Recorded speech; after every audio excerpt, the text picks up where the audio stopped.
Bismillahirrahmanirrahim. Assalamualaikum warahmatullahi wabarakatuh. Perkenalkan, nama aku Amri Zaki Al-Hafiz, biasa dipanggil Amri.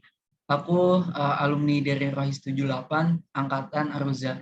Nah, di sini nih aku mau sharing-sharing sedikit mengenai tentang rezeki, iman, dan takwa. Nah,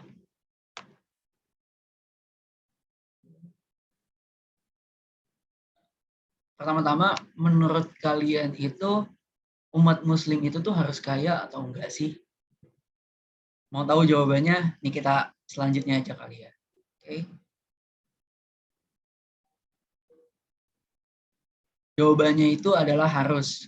Nah, alasannya kenapa umat muslim itu harus kaya? Yang pertama alasannya untuk menjalankan rukun Islam. Pastinya kan ada yang namanya zakat, sedekah, wakaf, berhaji, atau ibadah lainnya itu pasti kita percaya itu membutuhkan yang namanya uang. Nah, kemudian yang kedua, agar dapat mengenyam pendidikan yang baik. Jadi selain kita kaya harta, tapi kita juga harus kaya ilmu. Nah, ini ada tertulis di Surat Al-Mujadalah ayat 11 dan juga At-Taubah ayat 122. Nah, yang ketiga itu apa? Yang ketiga itu ada supaya mampu memberikan hartanya di jalan Allah. Nah, ini udah ada di Surat Al-Baqarah ayat 261. Kemudian yang keempat itu agar tidak menjadi orang yang selalu meminta-minta. Pastinya kita belajar dong, tangan di atas itu lebih baik daripada tangan di bawah. Nah, ini tertulis di hadis Bukhari nomor 1474 dan Muslim nomor 1040. Nah, yang kelima nih, supaya dapat memilih makanan dan pendapatan yang halal bagi thayyib. Kemudian yang keenam itu untuk memberikan nafkah yang layak untuk istri dan anak-anaknya. Nah, ini nanti setelah kita berkeluarga nanti. Makanya dianjurkan untuk umat muslim itu mempunyai kekayaan yang cukup atau bahkan berlipat ganda. Next, selanjutnya itu ada yang ketujuh, supaya dapat memberikan harta waris yang layak untuk keluarganya.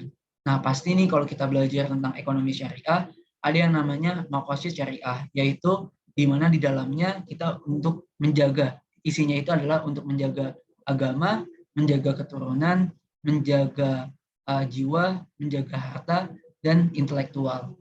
Nah, kemudian yang ke-8, yang paling penting adalah agar kita dapat mendominasi ekonomi Indonesia bahkan dunia sehingga dapat menjalankan sistem ekonomi tanpa riba. Nah, di sini tertulis di surat Al-Baqarah ayat 275. Nah, kemudian yang terakhir, kenapa umat muslim harus kaya adalah supaya kita dapat duduk di tempat strategis. Nah, kenapa? Untuk membuat keputusan sesuai dengan ajaran Islam yang sesungguhnya yang merupakan rahmat bagi seluruh alam dan manusia di muka bumi ini. Ini tertulis di surat Al-Anbiya ayat 107. Selanjutnya, tapi bentar dulu nih. Tadi kan umat muslim harus kaya. Tapi kalau kata Nabi Muhammad itu kaya itu tuh sebenarnya itu biasa bagi umat muslim. Kenapa ya? Nah, ini kita lanjut aja kali ya. Oke. Nah, jadi bagi Nabi Muhammad SAW, seorang muslim yang memiliki harta kekayaan berlipat ganda itu adalah hal yang biasa jika ia tidak mampu mengelola harta kekayaannya untuk meningkatkan keimanan dan ketakwaannya kepada Allah Subhanahu wa taala. Jadi saking biasanya kekayaan itu, orang yang belum beriman pun bisa kaya. Nah, oleh karena itu, bagi seorang muslim agar kekayaannya menjadi istimewa, kekayaannya itu harus dikelola dengan baik untuk meningkatkan keimanan, ketakwaan, dan beribadah kepada Allah Subhanahu wa taala. Nah, di sini ada hadis riwayat Imam Ahmad yang berbunyi, manusia selalu mengatakan, hartaku, hartaku. Padahal hakikat dari hartamu hanya apa yang kamu makan sampai habis, apa yang kamu gunakan sampai rusak, dan apa yang kamu sedekahkan sehingga tersisa pada hari kiamat. Nah, jadi di sini adalah kata kuncinya adalah sedekah.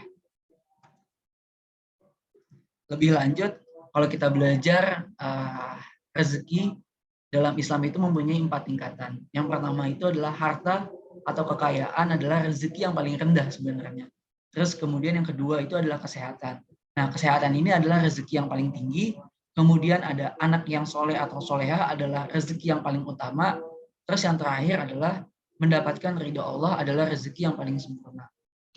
Nah, terakhir makanya di sini ada doa pembuka pintu rezeki dari hadis riwayat Ibnu Majah untuk kita bisa mendapatkan keempat tingkatan rezeki tersebut. Yaitu doanya, Allahumma inni as'aluka ilman nafi'an wa rizqan thayyiban wa ala mutaqabbala. Ya Allah, sungguh aku memohon kepadamu ilmu yang bermanfaat bagi diriku dan orang lain, rezeki yang halal dan amal yang diterima di sisimu dan mendapatkan ganjaran yang baik. Mungkin itu aja yang aku dapat sampaikan. Intinya selalu ada tempat untuk kembali. Wassalamualaikum warahmatullahi wabarakatuh.